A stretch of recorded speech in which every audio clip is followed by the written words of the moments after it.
Empire.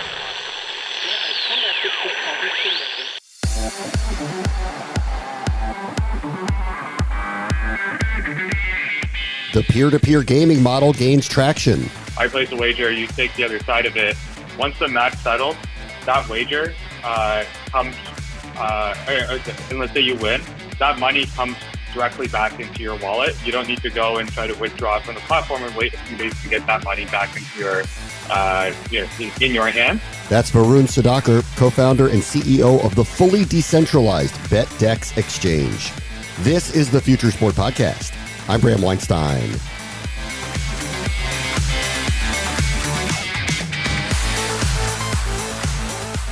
Gambling is growing rapidly, and we have profiled how it's not only integrated in big-time sports, but all of the players out there who are trying to edge out some of the mainstays for customers and their piece of the pie.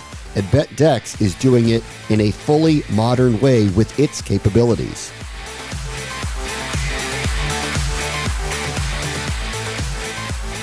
Our guest this week is Varun Sudhaker, who is the co-founder and the CEO of the BETDEX Exchange, which is the first fully licensed, decentralized sports betting exchange built on blockchain technology. Oh, this is the future, Varun. Nice to talk to you. How are you? I'm doing well, Brown. How are you? Okay, you are entered into, you're a former FanDuel executive, so I want to get to that in a moment. So this is not obviously from out of nowhere, but this feels very modern, what you were trying to build. What was the purpose and what was the thought process behind putting together BETDEX? Obviously, as you mentioned, worked at FanDuel for a number of years. And I think, through the sports betting industry and through that experience, what we basically learned was sports betting and sports obviously is an absolutely massive industry, but there's some issues with it, specifically as it relates to sometimes difficulty getting your bet on, sometimes high fees or withdrawing your money. And we wanted to create a product that could really enable a differentiated user experience, and so that's why we created BETDEX, which, as you mentioned, is a sports betting exchange built on the blockchain, which I think can help solve a lot of those problems. Okay, but go back to a moment. Getting your money out, that's not a problem at FanDuel, is it? Like transactions and... No, not at all. Yeah. No, not at all. It's not a problem at FanDuel. I think it may take a few days, but there's times but it's not a problem at FanDuel. But if you're betting on, let's say, a Bovada or another book, it's sometimes you have to fight with them to get them to send you a check. Yeah. Okay. So why blockchain technology? Why did you want to go that route in building this? Yep. So the blockchain technology, so it allows us to offer a product, one, which is non-custodial. So what that actually means is we as BETDEX never actually touch or hold player funds. And so when you, say you and I place a wager, you take the other side of it. Once the match settles, that wager comes, and let's say you win, that money comes directly back into your wallet. You don't need to go and try to withdraw from the platform and wait a few days to get that money back into your, in your hands. So that was a key differentiator for us. Another reason is our platform, we don't stake limit winners. So if you are a winner a player who's ROI positive, you can come and wager on our platform. We're not going to limit you because of that. And third, we're built on top of open source. Our tech stack itself and our costs are dramatically lower than what a traditional book may encounter. So our fees are much lower than what you would pay on a traditional sports book. Okay. What are the fees and how are they different? What's the difference? So right now it's zero. We just launched 2 months ago. We're still in beta, but they will be, I'll call it sub 2%. Right. Is what they will be. We compare that to a traditional thing like FanDuel, DraftKings. On there, the fees are probably 8 to 10%, and then on a sports betting exchange, they're closer to 4 to 5%. Okay. Are you building this out to be strictly peer-to-peer? Or are you building this out to be a traditional sports book operator where you're setting lines, setting props, whatever it may be? It's a peer-to-peer exchange, yeah.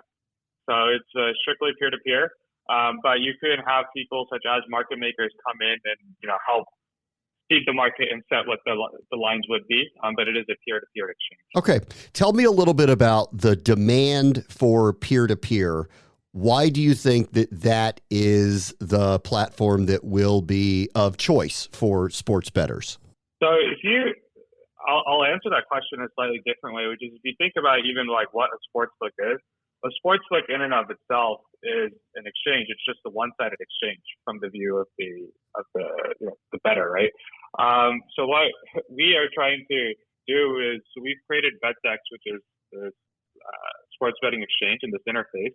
Then there's this underlying like tech, which is the protocol, which is the on-chain, which is the actual like matching engine and algorithm. And so that has been fully open source, and anyone can go and build upon it and access that same kind of like shared liquidity pool and same base of players.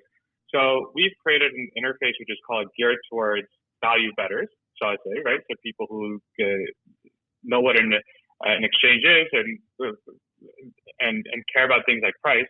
But there's nothing to say that someone else couldn't come and build a more retail sportsbook-esque interface on top of that same platform. Huh.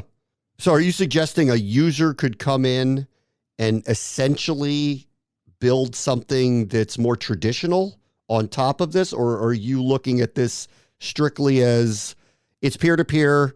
I think the Chiefs are going to win the Super Bowl. I set a spread. Who wants to bet me on it? So it's peer-to-peer. So like exactly like you mentioned, like, the lines, if you look at it, it's like, I think that Chiefs just want to win the Super Bowl using that.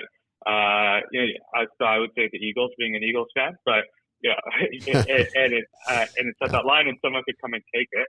But I'll give you an example, right? So on top of this technology, we recently held a hackathon where someone built a product. We called it like TinBet, and it kind of looks like a Tinder type betting application where it just displays one price for the bet that you want to place, and with like a swipe of your finger, you can place that bet, right? And so that's built on top of the same exchange type technology, but the interface is just much, much simpler, and it looks more simple, like it's like a one-click bet.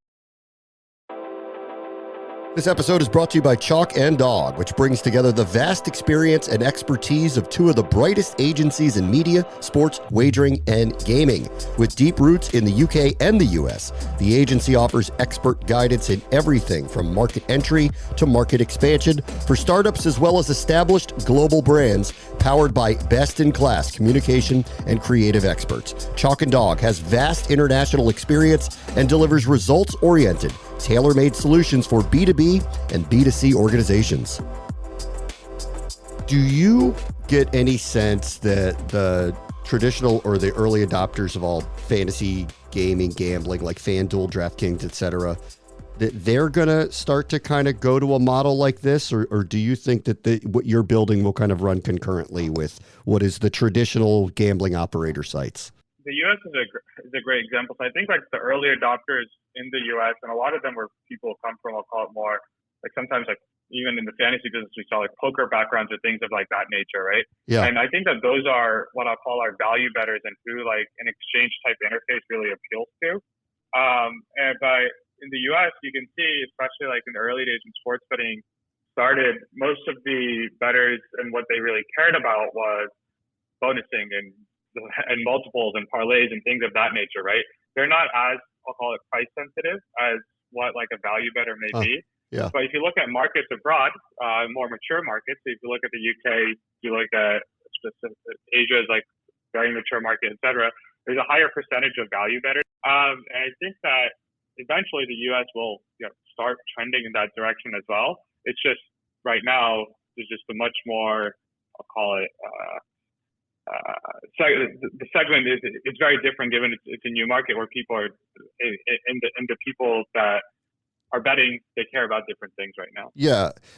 So what do they care about? Promotions? Because clearly, like, that's what's being inundated in advertising markets when jurisdictions, change laws. Is that what they're looking? Promotions? The mass market in the U.S., yes, like the retail in the U.S., that's what they care about. It's promotions, it's free bets, it's parlays. It's like a chance to bet $5 and win $15,000, right? Even though it's a horrendous bet to make, like things like that. I think that that's definitely what like the mass market in the U.S. cares about. I'm not saying that there are not value bettors in the U.S. There definitely are. Some of them were like the early adopters of the products, but especially as like legislation is opening up state by state, and you look at like the 80% of like in terms of like the number of bettors that are betting, they care way more about like promotions and bonusing. Yeah. And then to your point about all the parlay betting, and I actually just recently saw something on ESPN where they did kind of an in-depth at how popular all these same game parlays are. And that's not a very mature betting market because clearly those are low, like percentage winning type of propositions. It is interesting that that's of interest to the American bettor, at least early here in all of this. Oh, yeah. I mean, I think it's the other difference I would say, especially with American sports, which my international colleagues will hate me for saying this, is that there is this whole like media and advertising industry, which has done a really good job of marketing the sport product to the casual bettor in the U.S. And I think that they've done a much better job of that and marketing that to retail than they do internationally, right? So I think that is also a driving factor of things such as like same game parlays. And it's one of the, not the only, but one of the reasons why you don't necessarily see that as much abroad. Yeah. And the other part, the interesting part of the peer-to-peer model too is because you brought up, obviously you worked at FanDuel, fantasy, while I don't know where we are with what you want to describe it as, whether it was skill or gambling or a combination of both back in the day before you could, however we were allowed to talk about it back then, but whatever. I mean, we all get that there was some level of a wager that was being put on it, whether it was daily or season long. That is all peer-to-peer. That actually the American bettor, or at least the younger generation that wasn't doing it either in Las Vegas or illegally, was doing peer-to-peer, right? I mean, that's kind of how this was built here. Yeah. So in the fantasy business, there are two types. You could do peer-to-peer, but there were also like guaranteed prize pool contests, which we ran, which are not strictly peer-to-peer, but in terms of the prizes being paid out. But yeah, you are right. In general, like fantasy is a peer-to-peer business. Yeah, I mean, it's almost as if like the young generation of American bettors were primed to look at it differently than in a mature market. Now that it's open, I think eventually they will, right? Yeah. I think that like the thing that you need to not battle against, but the thing that's like slowing that progress is just the amount of money that companies are putting into like user acquisition and free bets and promotions of that nature to drive like this gamification and like perceived value, if you want to call it, that you get from these from the offers that they're putting out. But you are absolutely right. Like even like, I mean, you take away FanDuel and DraftKings, go even before that, like fantasy sports on ESPN, season-long fantasy was peer-to-peer, right? Yeah. Yes. Okay. All right. Let's close with BETDEX. What's the user experience like? Take us through the technology. What will they see? What will they be part of if they join? So the user experience, so we launched 2 months ago. Go to app.betdex.com. We are currently operational only in international markets, so China, other parts of Asia, South America, Africa are largely where we go and operate. What you need to go and wager, you need a Solana wallet. That's the blockchain that we're built on. And you need USDT. That's the currency that we use to wager with. So you can go onto the site right now, and if you have those, and if you get that wallet, you get the currency, you can go and place a wager. We're running football markets right now. Being soccer markets, and we will have NFL markets up very soon. Varun Sudhaker is the co-founder and the CEO of the BETDEX exchange. Thanks so much for joining us. Thank you, Bram. On the next Future Sport podcast, AI's growing capabilities and how they can help a franchise sell tickets and more. And so in our product, our 400 customers are giving us verified content, verified answers that they want to present to their fan or visitor. And that's where it becomes a unique understanding of where is this answer coming from? Is it being generated or is it being verified? That's Don White, CEO of Satisfy Labs, on all of the advancement in AI chat technology. That will do it for this episode. As always, the future is now. This is the Future Sport Podcast. I'm Bram Weinstein.